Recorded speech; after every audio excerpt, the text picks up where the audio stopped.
Ini adalah puing-puing pabrik-pabrik setelah bumi hangus.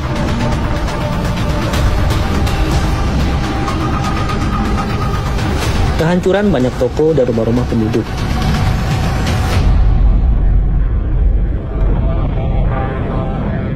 Masyarakat pergi mengungsi. Setelah menduduki Purwokerto pada 31 Juli 1947, pasukan Belanda melakukan penyisiran rumah ke rumah. Mereka menangkap sejumlah pejuang. Sesudah Bobotsari, Purbalingga jatuh ke tangan pasukan agresi militer Belanda I, Panglima Divisi II Gatot Subroto memerintahkan pelaksanaan taktik bumi hangus di kota Purwokerto. Tujuannya agar aset-aset penting di kota Purwokerto tidak dimanfaatkan tentara Belanda untuk semakin membombardir perjuangan kalangan pro-Indonesia merdeka. Ini adalah kehancuran stasiun Purwokerto.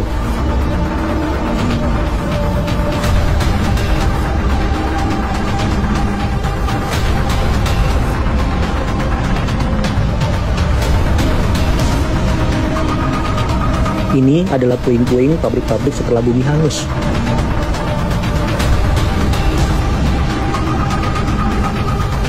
Kehancuran banyak toko dan rumah-rumah penduduk.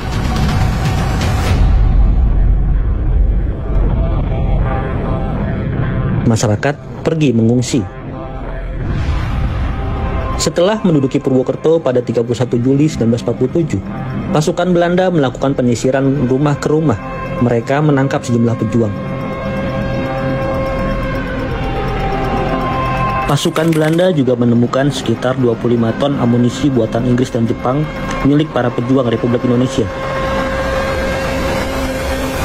Para pengungsi yang kembali ke kota, mereka mengais puing-puing rumah yang hancur. Setelah Purwokerto diduduki, pasukan Belanda pun bergerak untuk menggempur Cilacap.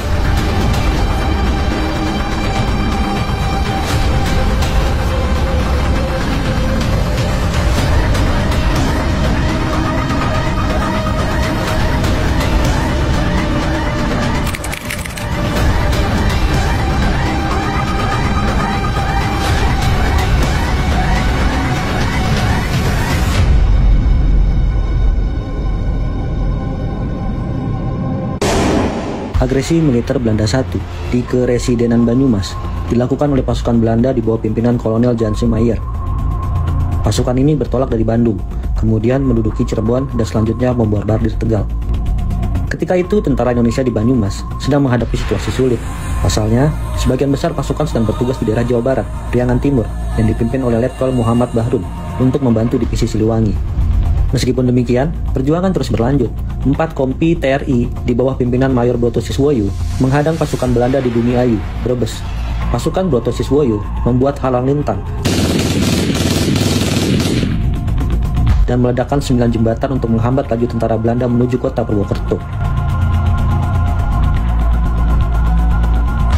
Namun Belanda kemudian sukses menyadap komunikasi telepon pasukan Indonesia.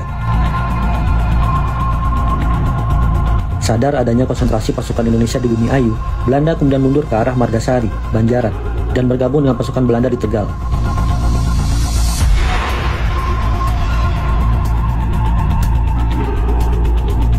Mereka meneruskan perjalanan ke Kalibakung, Bumi Jawa, terus ke Timur Belik, yang disambut kontak senjata pasukan Angkatan Laut Republik Indonesia. Namun, pasukan Belanda terus maju, dan tujuannya menerobos masuk daerah Bobotsari dan memutari Gunung Slamet.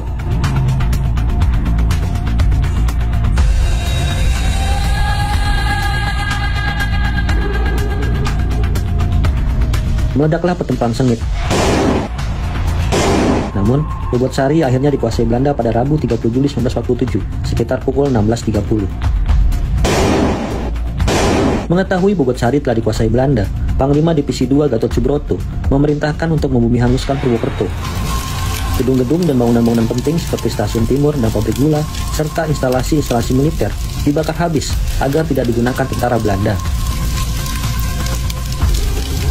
Pada 31 Juli 1947, sekitar pukul 8 pagi, tentara Belanda dihadang oleh Batalion 4 Wongso Atmojo di desa Sidangkangen, Kalimanah, Purbalingga.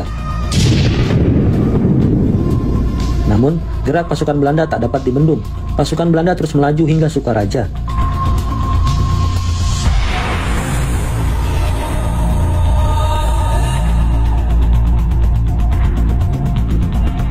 Kemudian, menghujani Purwokerto dengan tembakan-tembakan artileri yang mengenai rumah-rumah dan bangunan-bangunan di sekitar alun-alun.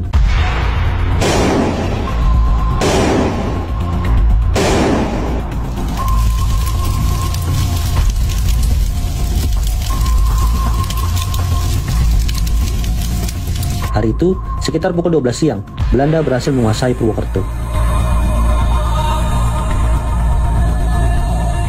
Pemerintah Keresidenan Banyumas dan militer Indonesia mundur ke daerah utara Purwokerto. Perjuangan beralih menjadi perang gerilya. Belanda kemudian mengadakan pembersihan ke desa-desa sekitar yang menjadi basis perjuangan tentara Indonesia di Banyumas.